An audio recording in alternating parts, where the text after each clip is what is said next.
Sa buong mundo na yun, meron Quran competition. Ano ito Quran competition?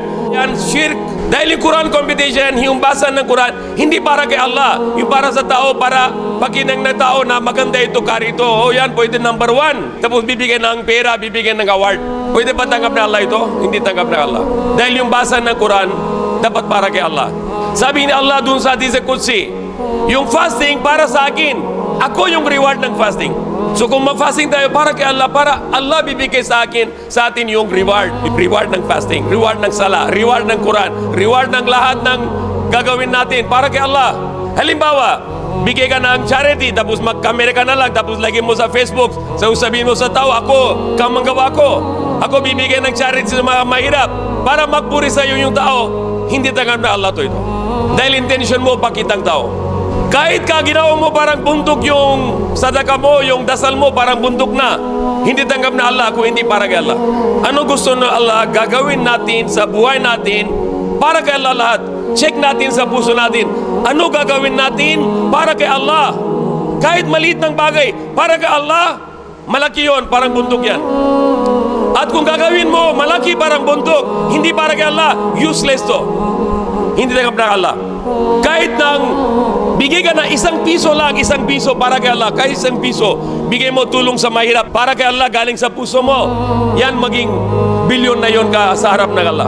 At kahit bilyon na bibigay mo sa tao para kita sa tao, kahit ₱1, hindi nang halaga na ito ka sa harap ng Allah. Dahil ito para kay tao, hindi para kay Allah. Gusto na Allah gagawin natin maliit, malaki para kay Allah, hindi para kay kita ng tao.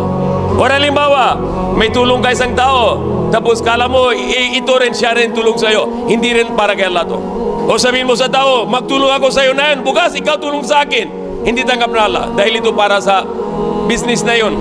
O halimbawa, ginawa mo mabuti sa isang tao, tulong mo isang tao, tapos bukas siya mumurahin sa iyo.